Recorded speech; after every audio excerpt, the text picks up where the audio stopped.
The towel warmed your skin this morning.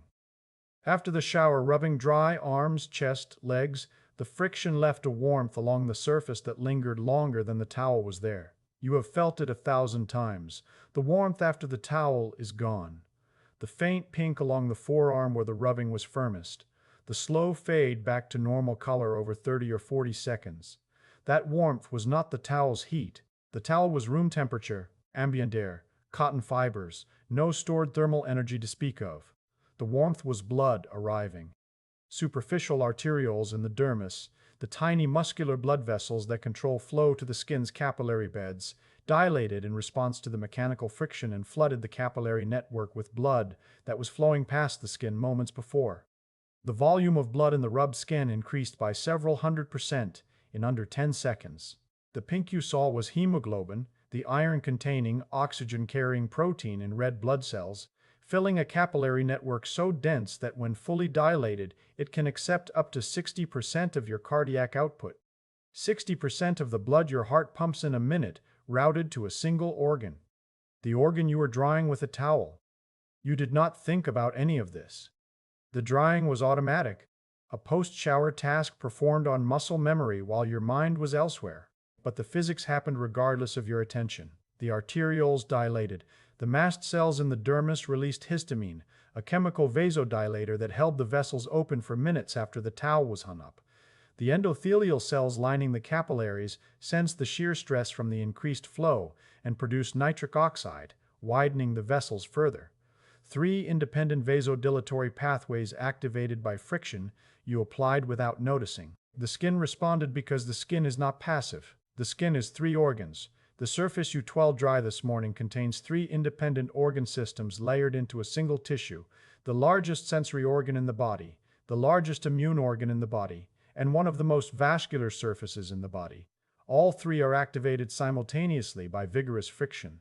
And none of them, not the sensors, not the immune cells, not the blood vessels, are doing what you think skin does. First organ is sensory. The skin covers approximately 1.7 square meters of surface area, larger than any internal organ, larger than the retina and the cochlea combined by orders of magnitude.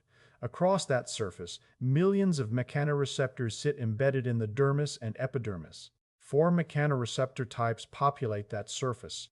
Meissner corpuscles detecting light touch, Pacinian corpuscles detecting vibration, Ruffini endings detecting sustained pressure, Merkel discs detecting texture. These are not unique to any single region. They are distributed across every region of skin, from scalp to sole. The feet have the highest density per square centimeter, but the total receptor population across the full surface contribution. During normal daily life, most of this sensory surface receives almost no varied input. Clothing provides uniform, monotonous pressure, an identical signal across an identical area for hours. The cotton of a shirt presses against the torso with approximately 2 to 5 grams per square centimeter of uniform compression. The signal does not change. The pressure does not vary. The mechanoreceptors adapt within seconds. The Meissner corpuscles, which are rapidly adapting receptors designed to detect changes in pressure, stop firing entirely when the pressure is constant. The Pacinian corpuscles, tuned to vibration, receive none. The skin under the shirt is neurologically silent. Millions of receptors present, all adapted, producing no data for the somatosensory cortex. Skin on the back, the torso, the upper arms, the thighs receives near zero varied mechanical stimulation during a typical clothed day. A sensory organ the size of a bedsheet, producing almost no signal.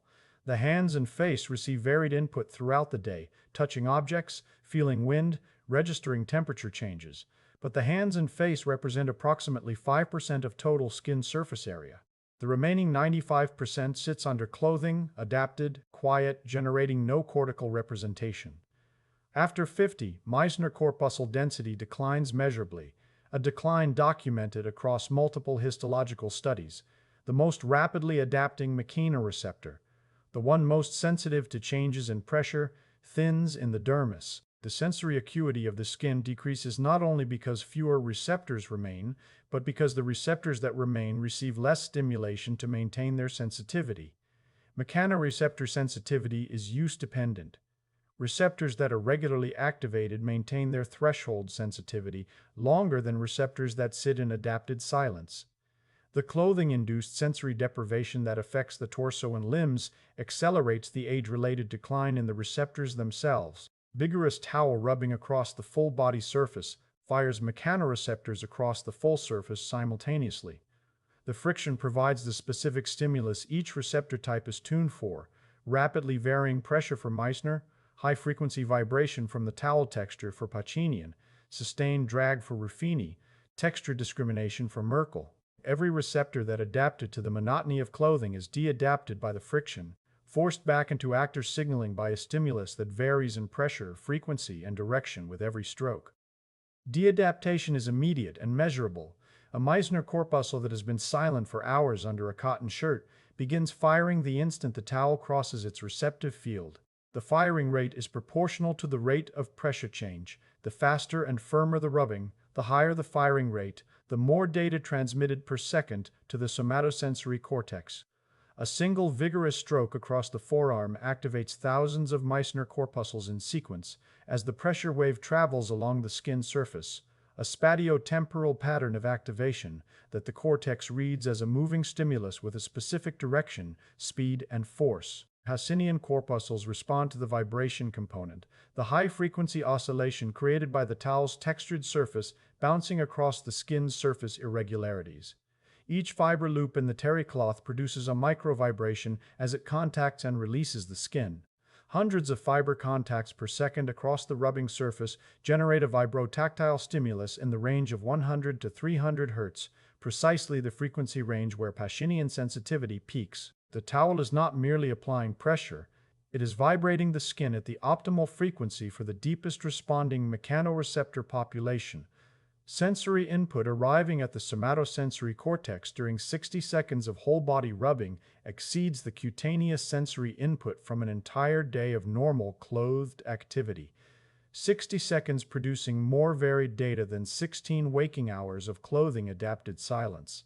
The somatosensory cortex receives a simultaneous activation signal from virtually every region of the body map, an event that occurs during almost no other daily activity.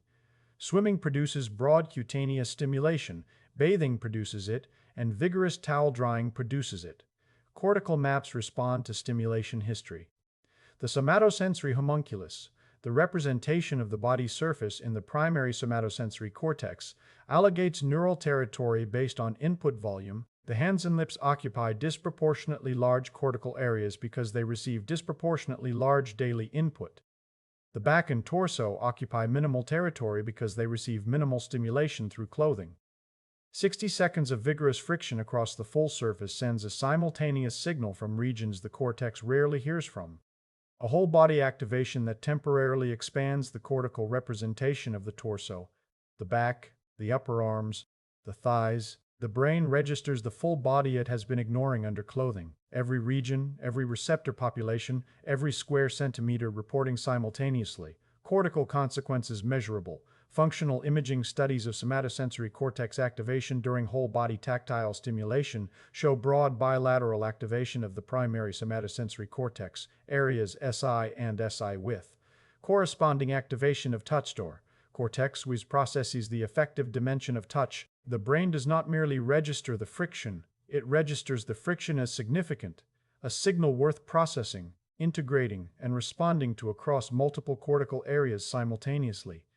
Gate control flooding. The shaking discussion described operates here through a different surface. Shaking floods the dorsal horn gate through muscle spindles and joint receptors. DAPE mechanoreceptors. Towel rubbing floods the DATE through cutaneous receptors. The A-beta fibers from the skin surface both produce an identical effect at the spinal relay: high volume, high speed mechanical input, competing with and displacing slower stress and pain signals.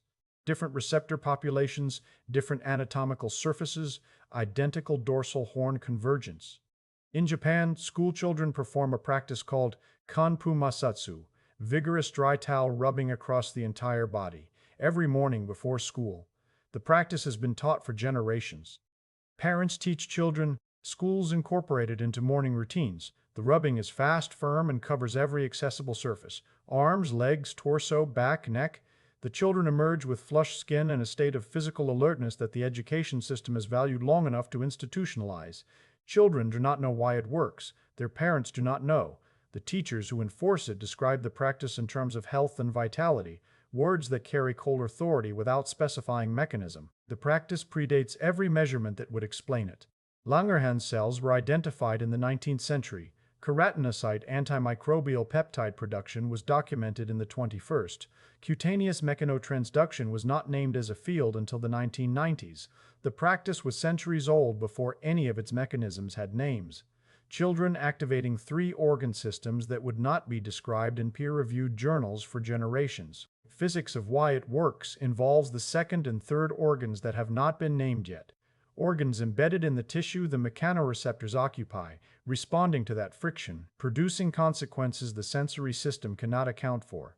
Second organ is immune. The epidermis, the outermost layer, approximately 0.1 millimeters thick, contains a resident population of immune cells called Langerhans cells. These are dendritic cells, professional antigen-presenting cells whose function is to detect pathogens that breach the skin barrier, capture them, process their molecular signatures, and migrate to the nearest lymph node to present those signatures to T cells.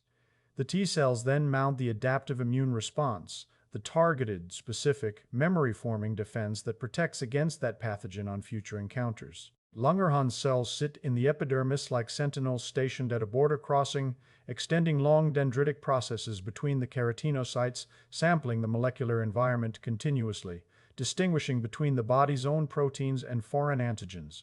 Approximately 700 to 1,000 Langerhans cells occupy every square millimeter of skin. Across the entire skin area, the total population numbers in the billions, a surveillance army deployed across the body's largest external surface. No other immune cell population covers as much anatomical territory. The skin contains more immune cells than the spleen. Langerhans cells are mechanosensitive. Their migration patterns, their antigen capture activity, and their maturation signals respond to the mechanical state of the tissue they inhabit. Skin receiving regular mechanical stimulation maintains more active Langerhans cell turnover than mechanically quiescent skin. The cells cycle more rapidly from the epidermis to the lymph nodes and back, maintaining fresher surveillance and faster response times. The immune patrol of the skin surface is not purely chemical. The physical state of the tissue influences how actively the sentinels patrol. Skin that is touched, compressed, stretched, and rubbed houses more active immune surveillance than skin that sits under clothing receiving no varied mechanical input. After 55, Langerhans cell density decreases. The surveillance network thins naturally with age. Fewer sentinels per square millimeter means slower pathogen detection and longer response times when the barrier is breached. Wound healing slows partly because the immune signaling cascade that initiates repair takes longer to activate with fewer Langerhans cells present to detect the damage. The age-related thinning is biological. The cell replacement rate declines. But the functional output of the remaining cells is use-dependent. Langerhans cells that receive regular mechanical stimulation maintain faster turnover cycles and more active antigen capture than cells in mechanically quiet tissue. The towel cannot replace the lost cells. It can increase the functional activity of the cells that remain, pressing the surveillance network to operate at higher capacity despite lower density. Below the Langerhans cells, the keratinocytes themselves participate in immune defense through a mechanism that receives almost no public attention. Keratinocytes, the primary structural cells of the epidermis, the cells that produce keratin and form the barrier, are also immune cells. They produce antimicrobial peptides, small proteins that kill bacteria, fungi, and viruses on direct contact without requiring the adaptive immune system to identify the pathogen first.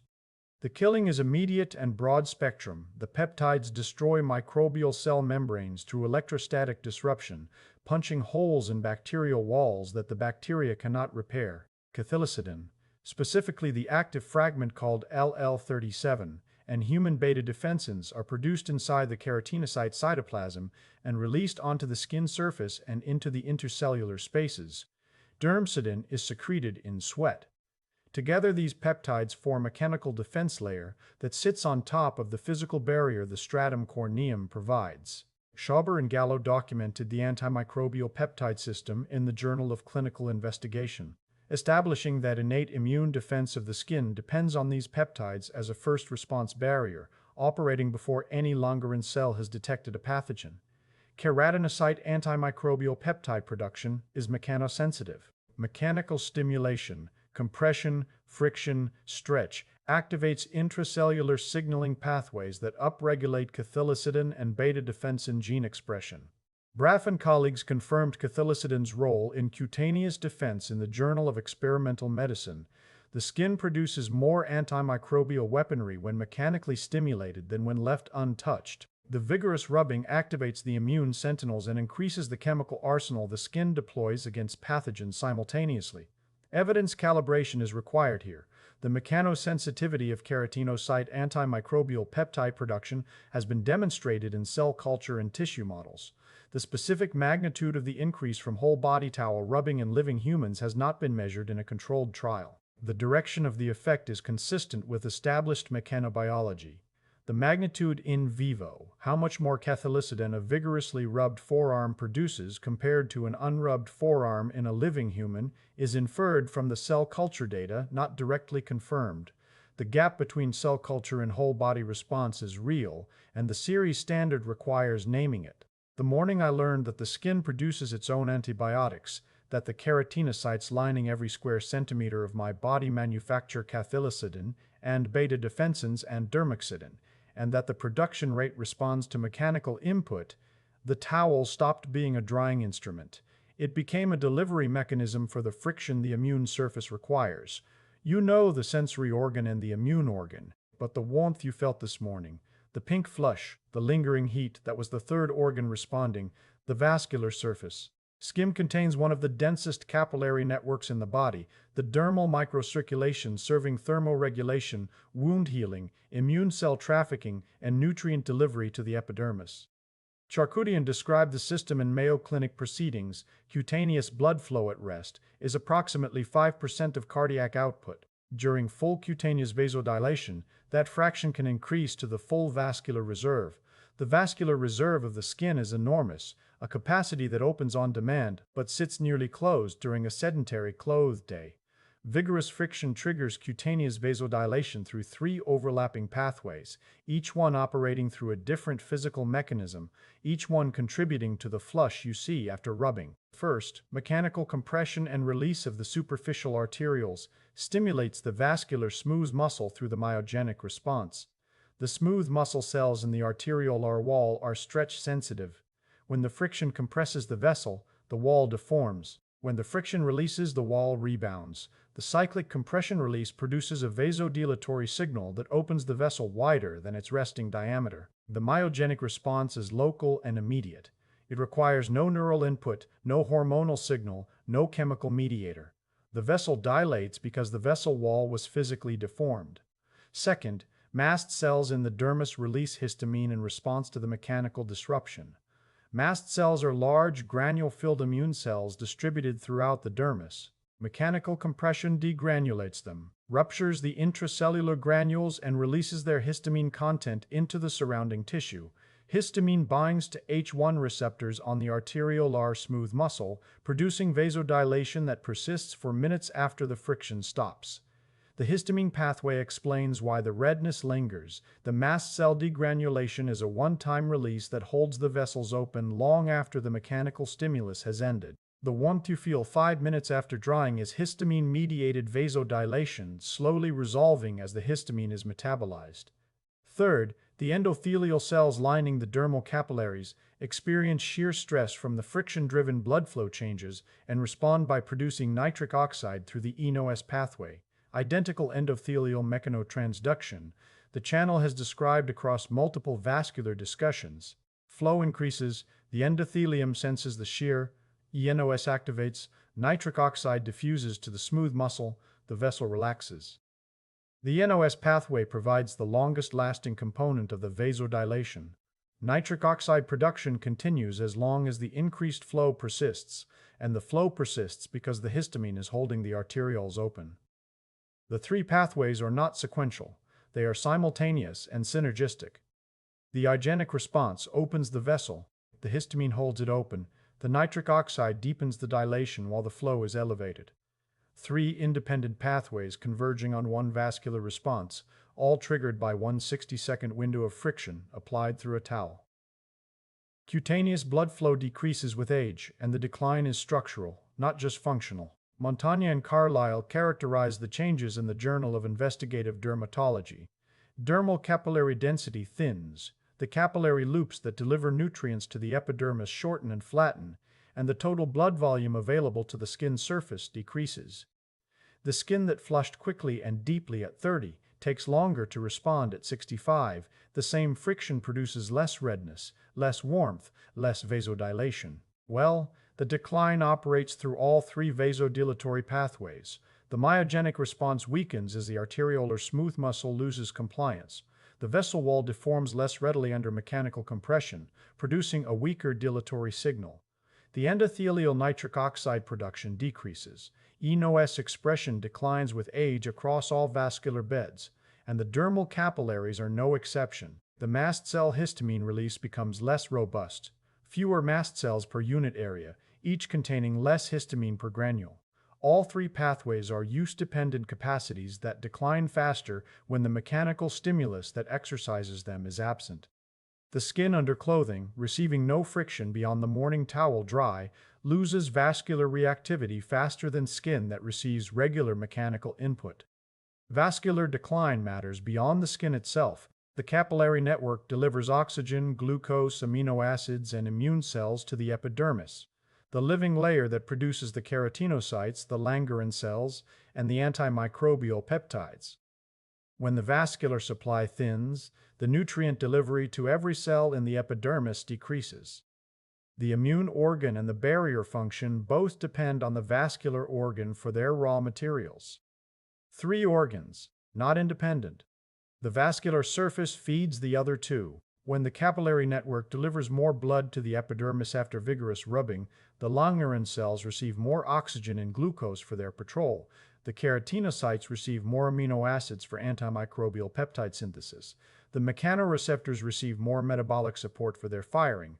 The friction that opens the vascular bed simultaneously improves the operating conditions for every cell in the sensory and immune layers above it. One input, mechanical friction, activating three organ systems through three different transduction pathways, each system amplifying the output of the others.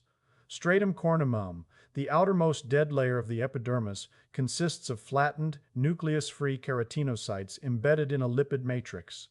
These cells began in the basal layer at the bottom of the epidermis. Over approximately 28 days, each migrated upward, differentiating, producing keratin, flattening, losing its nucleus, arriving at the surface as a thin, dead scale called a corneocyte. You lose approximately 30,000 to 40,000 corneocytes per hour, roughly 1.5 grams of skin per day, shed invisibly into the air, onto clothing, onto bed sheets. Natural desquamation is passive and uneven. Some corneocytes at the terminal stage cling to the surface longer than necessary, held by residual intercellular bonds that have not fully degraded. Vigorous towel rubbing mechanically assists the release. Friction shears the weakened bonds, dislodging cells that would otherwise remain. The removal does not reach the living layers beneath the stratum corneum. It targets only the cells already at the end of their migration. Fresh surface exposed has higher permeability to topical applications. Any moisturizer or treatment reaches the living epidermis more effectively through a thinner corneocyte layer. Past 50, the 28-day keratinocyte migration cycle extends to 40 or even 60 days. The basal cells divide more slowly. The upward migration takes longer. The corneocytes arriving at the surface spend more time in transit and more time sitting on the surface before desquamation removes them. The stratum corneum thickens, not because more cells are being produced, but because each cell lingers longer at every stage of its journey. A thicker corneocyte layer traps more sebum, more bacterial debris, more environmental particulate against the living epidermis beneath. The mechanical exfoliation that was optional at 30 becomes more consequential at 60. The skin that renewed itself monthly now takes twice as long, and the surface layer that vigorous rubbing removes has been sitting there longer, accumulating more of the material the living epidermis benefits from shedding. And then, the honest lymphatic component. The lymphatic video established the position clearly. Dry brushing compresses superficial lymphatic capillaries in the dermis, which represent a small fraction of total lymphatic volume. Walking for 2 minutes moves more lymphatic fluid than 30 minutes of skin brushing because the deep muscular pump drives 85% of total lymphatic flow. Vigorous towel rubbing activates the same superficial capillaries through an identical compression release mechanism. The contribution is real. The compression release cycle pushes interstitial fluid into the blind-ended lymphatic capillaries that begin in the dermis, clearing cellular waste products, excess protein, and inflammatory mediators from the tissue space.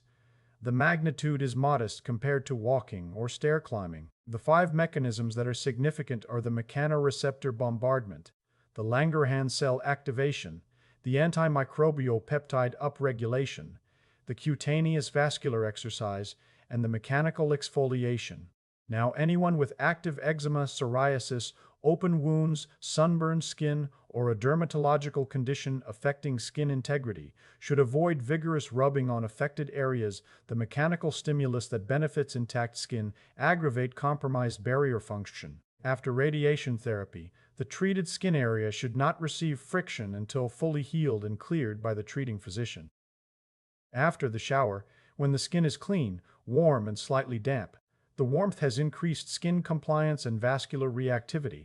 Warm skin vasodilates more readily than cold skin because the smooth muscle in the arteriolar walls is temperature sensitive. The moisture reduces friction to a level that stimulates without abrading. The thin water film between the towel fibers and the skin surface prevents the excessive shear that dry friction on dry skin can produce.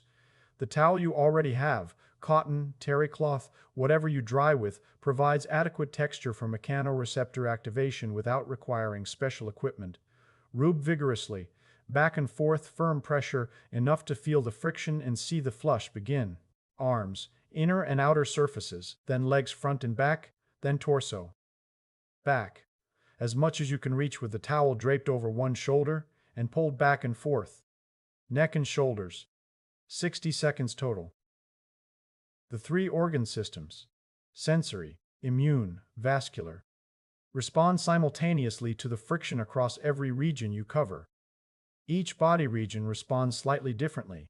The forearms and shins flush most visibly because the skin is thinner and the capillary beds are closer to the surface. The torso flushes less visibly, but contains the largest continuous receptor surface. The back alone represents approximately 18% of total skin area. The legs represent approximately 36%. The arms approximately 18%. Covering all regions in 60 seconds requires vigorous, continuous movement, not careful attention to any single area, but broad sweeping friction that touches every accessible surface at least once. Protocol transforms the towel drying you already perform after every shower from a passive removal of water into a 60-second activation of the 3 systems your skin contains. Kanpu Masatsu tradition aligns the practice with mourning, the vigorous rubbing providing a full-body sensory activation that the sympathetic nervous system reads as an arousal signal. The cutaneous vasodilation that follows produces a parasympathetic rebound, the same autonomic oscillation the cold water response produces. The sympathetic arousal from the friction gives way to a parasympathetic recovery that trains the autonomic flexibility between the 2 branches. The Japanese children who perform the practice every morning before school are not simply waking up. They are oscillating their autonomic nervous system through a sympathetic-parasympathetic cycle driven by the mechanical input from a towel, the same cycle that cold water immersion produces, achieved through friction instead of temperature. Tomorrow morning, the shower will end the way it always does. The towel will be in your hands. The 60 seconds between wet skin and dry skin will pass whether or not the friction is vigorous.